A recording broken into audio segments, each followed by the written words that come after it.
우리가 잘 아는 것처럼 유대인들은 율법을 엄격하게 지켰습니다. 특히 당시의 바리새인들은 이 율법을 통해서 많은 사람들에게 존경을 받았습니다. 그러나 그들은 이 율법을 가지고 다른 사람들을 정죄하였습니다. 율법을 지키지 않는 사람들을 죄인으로 여겼습니다. 결국 이들은 사람들에게 긍휼을 베풀지 않았습니다.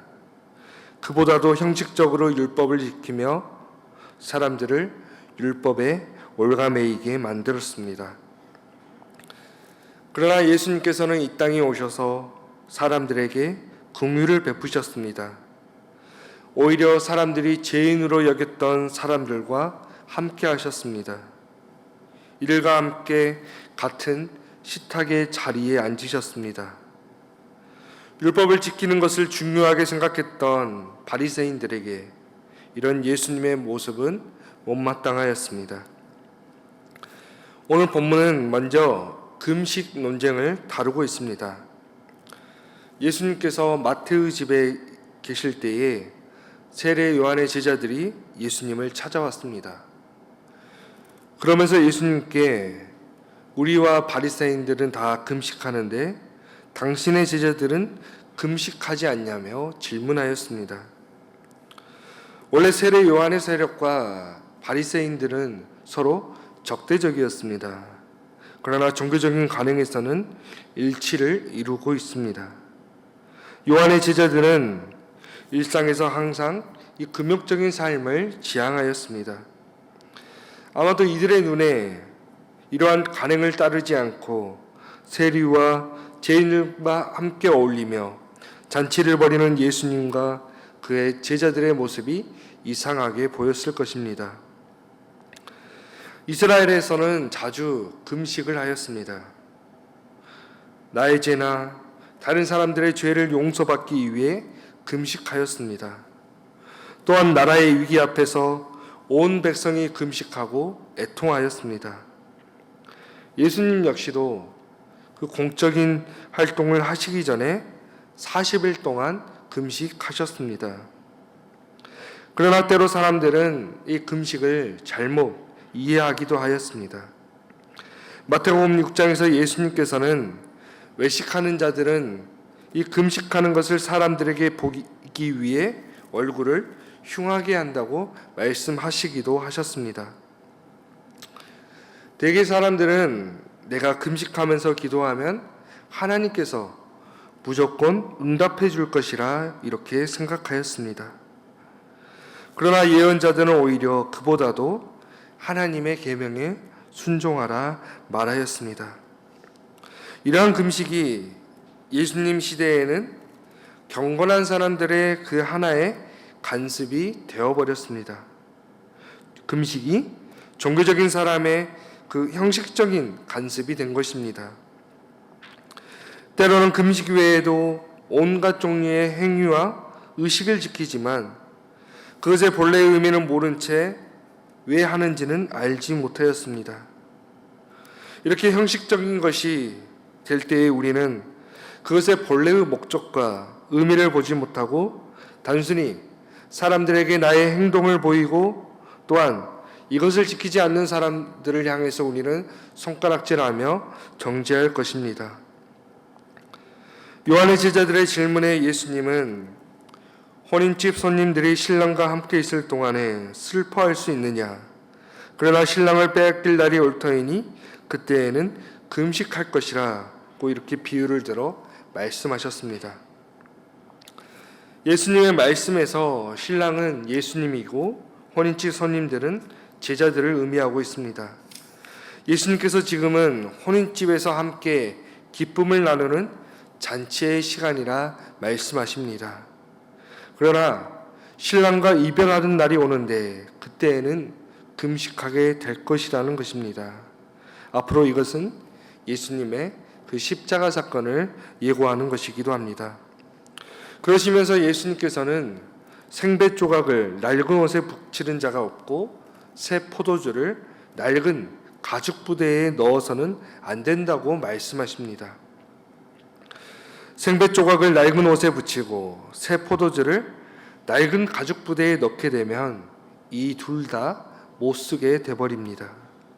이것은 어리석은 방법입니다. 가장 지혜로운 방법은 새 포도주는 새 부대에 넣어야 된다는 것입니다.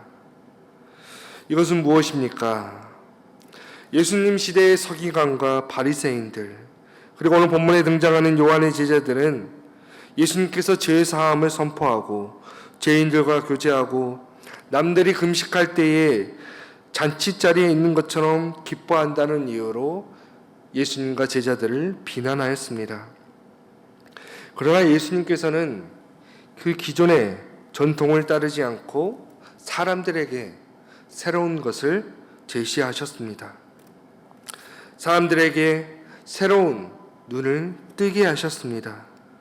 새 포도주와 새 부대, 바로 새로운 시대와 곧 하나님의 나라입니다. 예수님께서는 이미 하나님 나라가 임하였다고 선포하셨습니다. 그리고 지금이 바로 그 시대인 것입니다. 그렇다면 이러한 시대에 오늘 우리에게 요구되는 것은 무엇입니까? 그것은 바로 믿음입니다. 그 뒤에 나오는 사건이 이것을 증거하고 있습니다. 예수님께서 요한의 제자들과 이야기를 하고 계실 때에 한 관리가 예수님을 찾아옵니다. 예수님께 자신의 딸이 방금 죽었으니 오셔서 아이에게 손을 얹어 주십시오. 그러면 살겠습니다. 이렇게 간청하였습니다. 보통의 사람들과는 다르게 그는 예수님께서 자신의 죽은 딸을 되살릴 수 있다는 이 믿음이 있었습니다.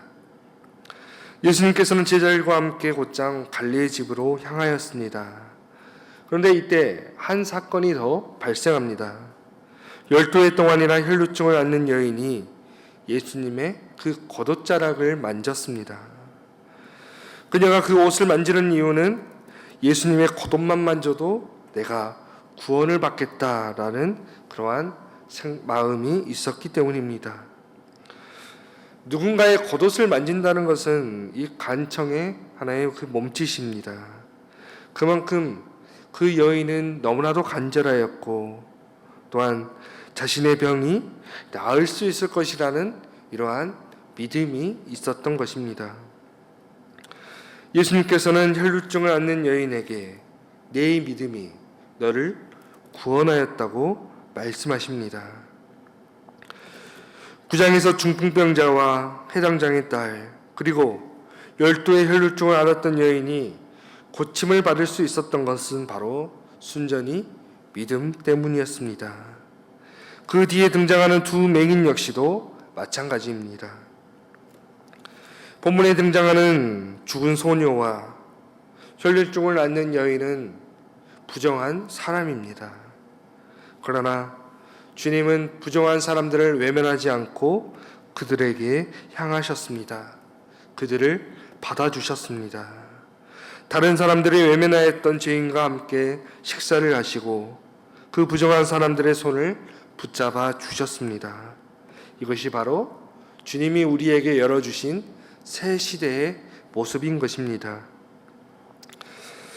오늘 본문에 등장하는 요한의 제자들과 예수님께서 갈릴리의 집에 가셨을 때에 예수님을 비웃던 무리들은 예수님께서 열어주신 새 시대의 모습을 보지 못하였습니다. 예수님께서는 이 땅에 오셔서 새 시대를 여셨습니다. 하나님의 나라를 보여주셨지만 사람들은 여전히 전통에 매여 있었고 형식적인 삶에 묶여 있었습니다. 그들에게 중요한 것은 종교적인 행위뿐이었습니다. 남들에게 인정받는 것이었습니다. 오늘 우리도 주님을 통해 하나님의 나라를 보지 못하는 믿음 없는 자들이 된다면 우리 역시도 예수님께서 비판하셨던 그 사람들과 똑같은 삶을 살아갈 것입니다. 오직 형식적인 종교 생활에 매여서 나 자신을 보지 못하고 다른 사람들을 정죄할 것입니다. 그러나 갈리의 딸과 혈육증을 앓는 여인이 자신을 괴롭히던 질병과 죽음에서 자유를 얻을 수 있었던 것은 바로 이 믿음 때문이었습니다. 이 믿음이 그들을 구원하였습니다. 오늘 주님께서 우리에게 원하시는 것은 바로 믿음입니다. 주님이 열어주신 새 시대에 하나님의 나라를 볼 수 있는 믿음입니다. 믿음만이 우리에게 새 시대를 열어주고 하나님을 기쁘게 할 수 있습니다. 오늘 우리가 구원받을 수 있습니다. 오늘 하루도 이 믿음의 눈으로 하나님의 나라를 바라보시기 바랍니다. 믿음으로 하나님을 기쁘시게 하며 내 믿음이 너를 구원하였다 말씀하시는 주님의 음성을 듣는 우리 정읍중앙교회 성도님들이 되시기를 주님의 이름으로 간절히 축원합니다. 기도하겠습니다.